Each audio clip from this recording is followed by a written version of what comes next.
Hey up, me duckos! You can really tell I'm not originally from around here, can't you? On the 18th of July, me and Cherry T headed down to the Nottingham Video Games Expo. We've been massive fans of this event for years at this point, but this is my first time covering it here on this channel.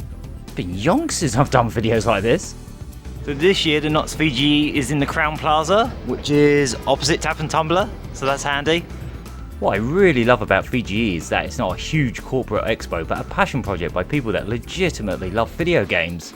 Small but mighty, I suppose is the way to put it. Entry is cheap as chips, literally less to attend for a whole day than going to the cinema, and their support for indie developers and special guests is top class. So what did we get up to at this year's event? Hey, hello. You alright? Good to see you. On arrival, I beelined for the Dreamcast Junkyard table. This was the first time everyone that currently writes for the blog were all gathered in one place. In an upcoming video about my 20 years of YouTubing, I'll be talking about my involvement with the blog going all the way back to 2006, including the creation of the Dreamcast Junkyard YouTube channel. And to thank me for my contribution to the website, I was showered with gifts, all created by VGNYsoft. For starters, this Dreamcast Junkyard keychain. It dangles, it excites! Followed by a 20th anniversary custom FMU shell. Here it is, all assembled.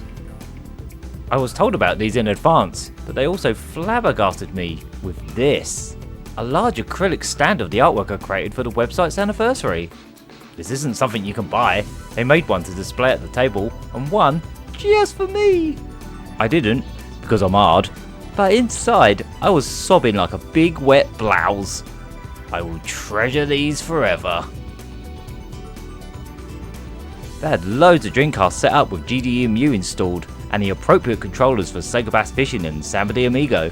They even had a copy of the Super Monkey Ball homebrew project to check out. So this is actually hooked up to a Dream Pi and it's connecting to the internet. Look, it's loading the images. There we go. There we are. Dreamcast Junkyard on a Dreamcast. Yeah, mate. This is the only way to read the Junkyard. That's so good. Google used to work, and it worked until very recently, wasn't it? Yeah. Oh, here we go. Learn more. You've got to learn more about Google. Learn more. You're using a very old browser. What are you doing? Yeah. What was that about age? What?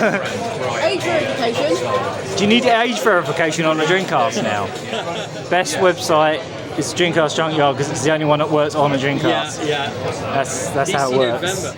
Unlike previous years where I went rather overboard with buying stuff, this year I only bought a couple of bits.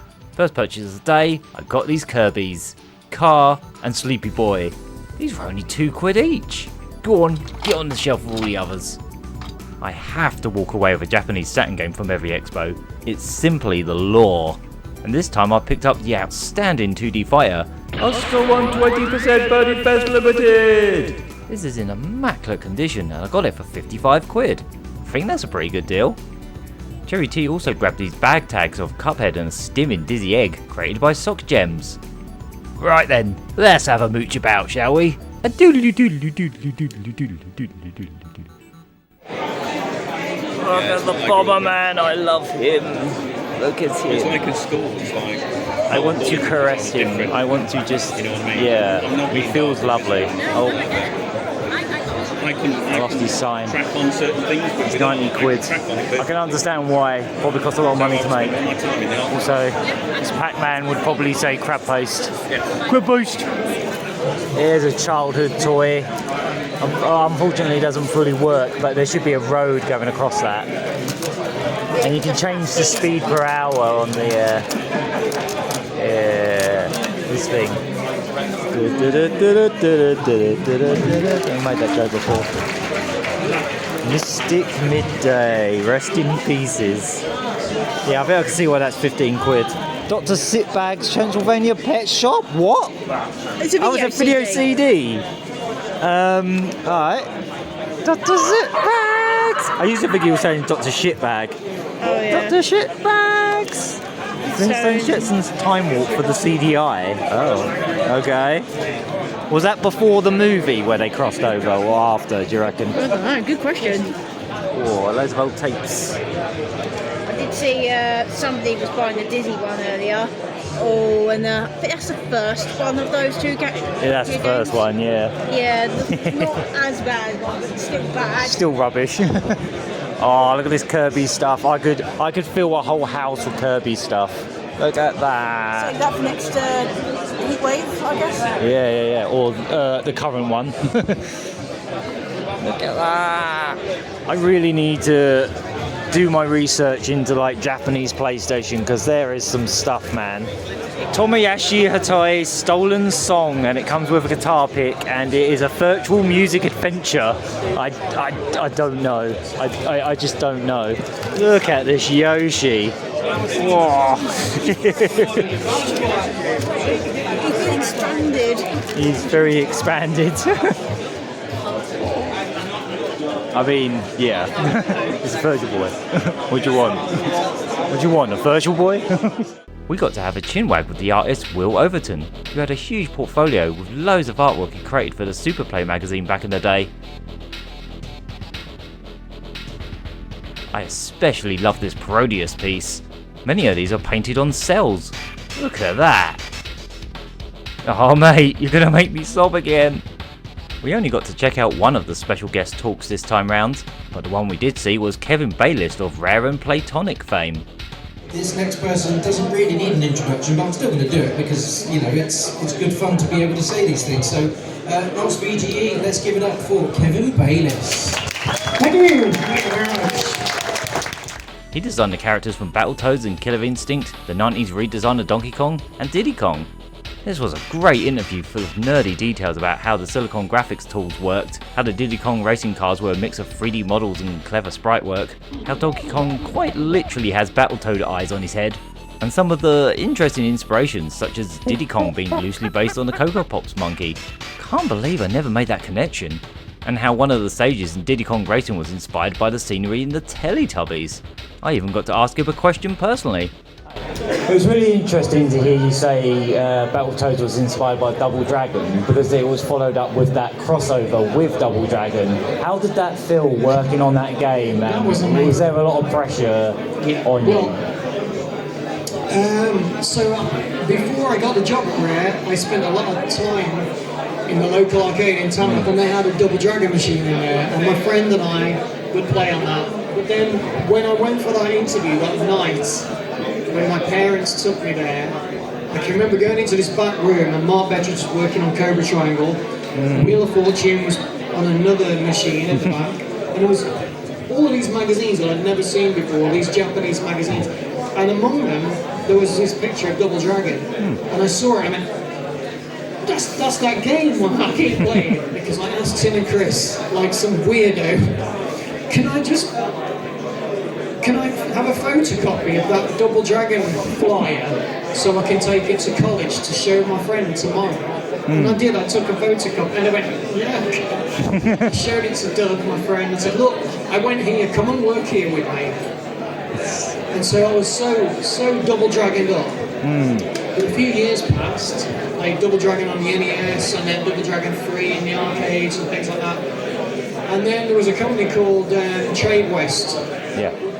How about we have a good relationship with Tecmo or whoever it was.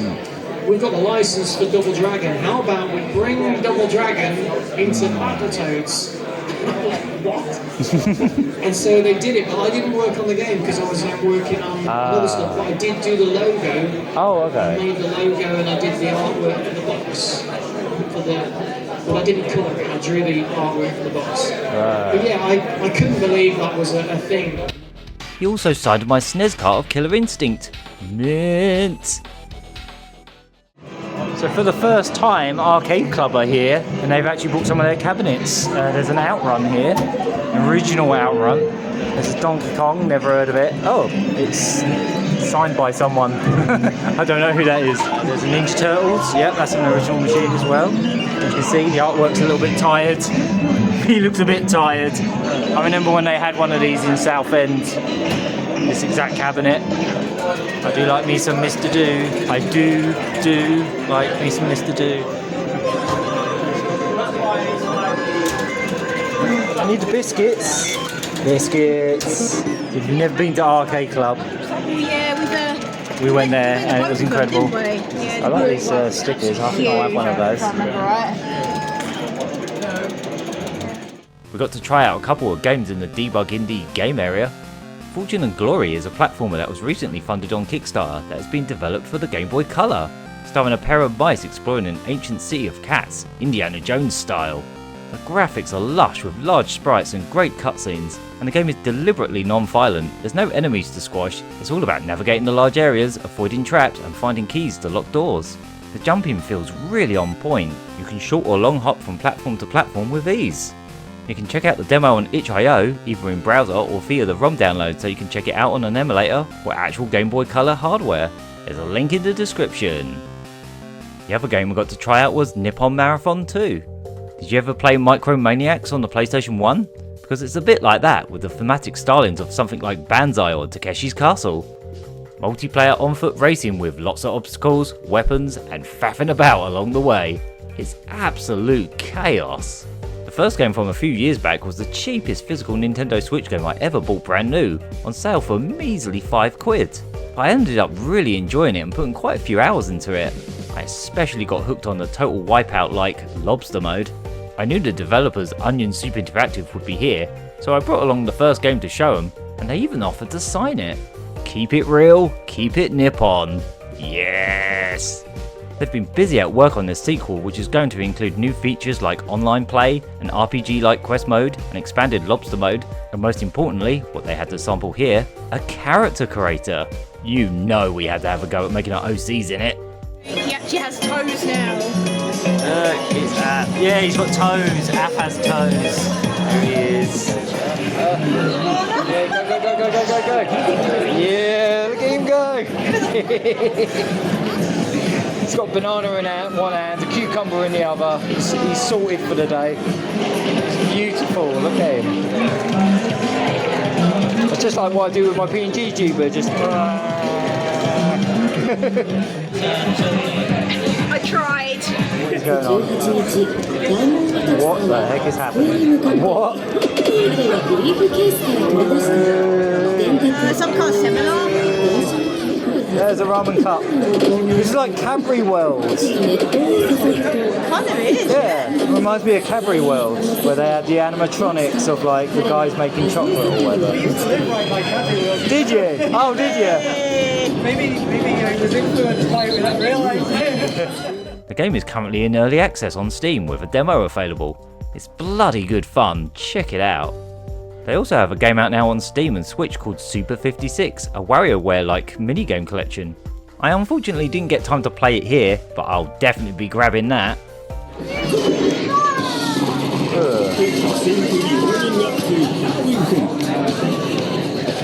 Oh, off you go. Ow. Get up, get up, get up. Whee! Oh, well.